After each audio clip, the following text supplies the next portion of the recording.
Gate 2023 क्या sir सच में बहुत ज्यादा टफ होगा? क्या इसमें कुछ पैटर्न में चेंजेस आने वाले हैं? ऐसा सवाल तो अधिकतर स्टूडेंट्स के मन में होगा जो भी यहाँ पर गेट एग्जाम की तैयारी कर रहे हैं। कई बार तो ऐसे भी सवाल आते हैं कि सर ये वाला जो पेपर है पिछले पेपर के कंपैरिजन में कितना परसेंट टफ होगा? सर किस टॉपिक पे ज्यादा सवाल आएंगे, किस टॉपिक पे कम सवाल आएंगे,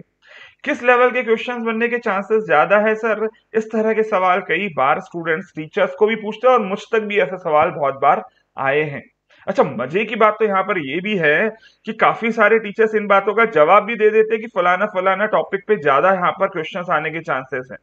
भाई सच्चाई तो ये है कि जिस तरह से आप आज अपने दोस्तों को ठीक से नहीं समझ पाते, गर्लफ्रेंड को नहीं समझ पाते, वो सब टीचर्स भी शायद अपने वाइफ को, अपने फैमिली मेंबर्स को, अपने दोस्तों को या इवन खुद को भी नहीं समझ पाते। आप उन सबको कैसे समझ सकते हो जो आईआईटी में बैठे प्रोफेसर बने हुए हैं?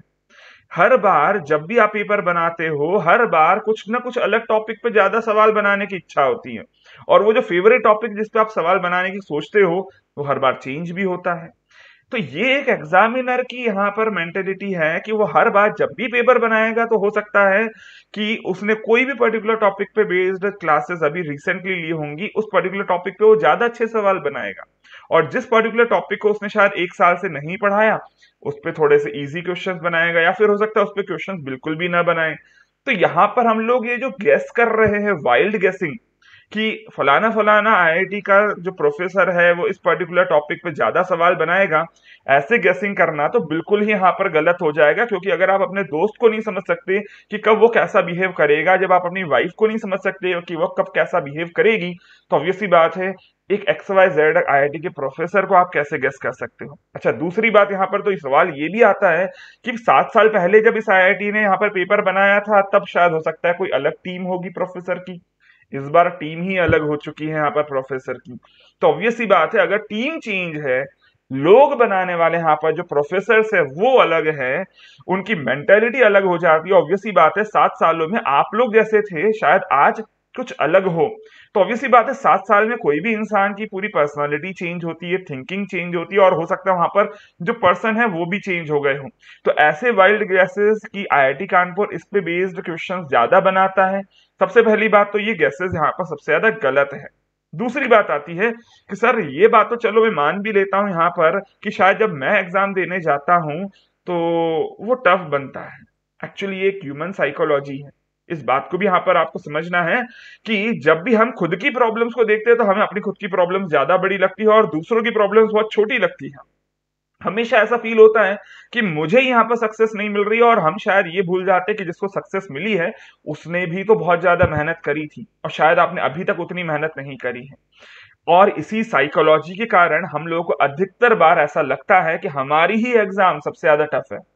जबकि उसी एग्जाम के उसी क्वेश्चन को जब आप एग्जाम के रूम से बाहर जाकर सॉल्व करोगे तो बड़े इजी लगेंगे।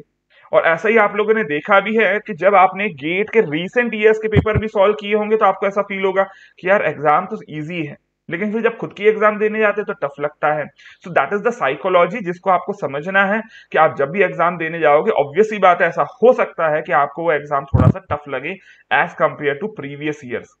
लेकिन सर क्या सच में पैटर्न चेंज होता है? देखिए, चाहे कोई भी आईआईटी पेपर बना ले, कोई भी प्रोफेसर बना ले यहाँ पर पेपर, एक बात को ध्यान रखिएगा, अराउंड 80% क्वेश्चंस तो आपके प्रीवियस ईयर में जो क्वेश्चंस आए हैं उन्हीं कंसेप्ट पे बेस्ड आएंगे।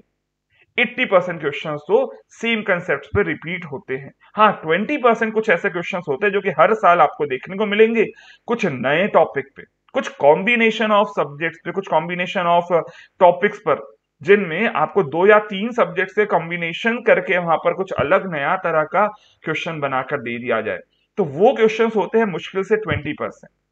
और 80% तो आपके प्रीवियस ईयर क्वेश्चंस में जो कंसेप्ट यूज हुए हैं उसी पे बेस्ड होते हैं। तो अगर आप यहाँ पर बहुत हाई टारगेट नहीं कर रहे तो यहाँ पर ये बात को ध्यान रखना, 80% क्वेश्चंस तो आपके प्रीवियस ईयर वाले कंसेप्ट पे ही बेस्ड आने वाले हैं इस साल भी, और शायद अगले साल भी, है ना? तो यहाँ पर ये इंपॉर्टेंट बात याद रखनी है कि एग्जाम बहुत ज्यादा टफ नहीं होती है, 80% क्वेश्चन तो आपके प्रीवियस ईयर पे ही बेस्ड आते हैं। अच्छा, एक और बात यहाँ पर मैंने इंक्लूड करी है, क्या कि अगर मान लीजिए सर एब्सोल्युटली किसी साल का पेपर बहुत ज्यादा टफ आ गया तो मान लीजिए सर लगातार मैंने यहाँ पर क्वेश्चन अटेम्प्ट करे और शुरुआत के 5-10 क्वेश्चन मेरे से बिल्कुल नहीं बने, तब मैं बहुत ज्यादा डिमोटिवेट हो जाता हूँ। अब देखिए यहाँ पर आपको खुद को कंट्रोल करना है, और कंट्रोल करने का सीधा सा रीजन है कि देखिए अगर पेपर बहुत ज्यादा इजी आ गया तो ऑब्वियस ही बात है वो इजी पेपर सभी स्टूडेंट्स के लिए इजी होने वाला है, और अगर वो टफ आ गया तो वो सभी स्टूडेंट्स के लिए टफ होगा। पेपर अगर इजी आ गया तो शायद कट ऑफ जो होगा वो बहुत ज्यादा हाई जाएगा, और अगर टफ आ गया यहाँ पर तो शायद कट ऑफ थोड़ा सा लो चले जाएगा। क्योंकि ये बात को बिल्कुल आपको ध्यान रखना है कि अगर पेपर सच में एब्सोल्युटली यहाँ पर इजी आया है, सबके लिए इजी होगा, टफ होगा तो सबके लिए टफ होगा। तो इस पे बहुत ज्यादा हम लोग सोचे विचारे और अपने आप को अगर इजी आने पे बहुत ज्यादा खुश कर देते हो, एग्जाम रूम में ओवर कॉन्फिडेंट होके क्वेश्चंस को गलत कर दोगे, और बहुत ज्यादा दुखी हो गए अगर पेपर को टफ देखकर, तो वहां पर भी आप ही का नुकसान है। तो इस तरह के विचार अगर आपके दिमाग में आ रहे हैं एग्जाम टाइम पर, तो वो आप ही का नुकसान करने वाले हैं। तो इस तरह के थॉट्स को जितना हो सके अपने मन से लात मार के बाहर भगाओ, क्योंकि अगर आप बहुत ज्यादा जल्दी खुश हो जाते हो एग्जाम में तो वो भी नुकसान है, बहुत ज्यादा जल्दी दुखी हो जाते हो तो वो भी कहीं ना कहीं आप ही का नुकसान कर रहा है। तो ये ह्यूमन साइकोलॉजी है जिसको आपको समझना है कि अधिकतर बार तो हमें खुद ही की प्रॉब्लम सबसे ज्यादा बड़ी लगती है ना। तो यहाँ पर ये प्रॉब्लम को छोटा करना है, ये प्रॉब्लम को अपने एटीट्यूड को चेंज करते हुए छोटे से छोटा महसूस करना है। ये कुछ यहाँ पर इंपॉर्टेंट बातें थी जो मुझे फील होता है कि ऐसे स्टूडेंट्स के लिए बहुत ज्यादा इंपॉर्टेंट है, जो कि आने वाले एग्जाम के बारे में, आने वाले एग्जाम के लेवल के बारे में गेसिंग करवाना चाहते हैं और खुद कर भी रहे। तो इन बातों को यहाँ पर अभी साइड में रखें और अपनी प्रिपरेशन पे फोकस करें, क्योंकि अगर आपकी कैलकुलेशंस इजी है, अगर आपकी कैलकुलेशन स्ट्रांग है, आप सिंप्लीफाई इजीली कर पाते हो, अगर आप क्वेश्चन को पढ़कर समझ बहुत जल्दी पाते हो, आपने जो फॉर्मूले पढ़े हैं उनको आप अप्लाई जल्दी कर पाते हो, तो कोई भी क्वेश्चन आपके लिए बाकी स्टूडेंट से कंपैरिजन में इजी बनता जाएगा।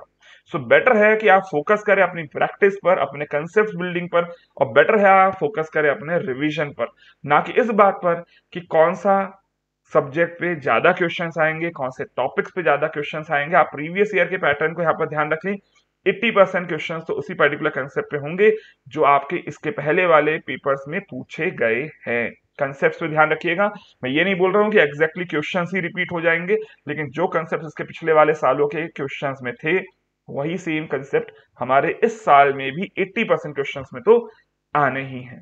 तो खैर चलिए, अभी फिलहाल इस सेशन में इतनी ही बातें हैं। कुछ और अगर आप लोगों के डाउट्स हो तो आप वहां पर कमेंट करके मुझे बता सकते हो, और इस पर्टिकुलर सेशन में जो भी पॉइंट्स मैंने यहाँ पर उठाए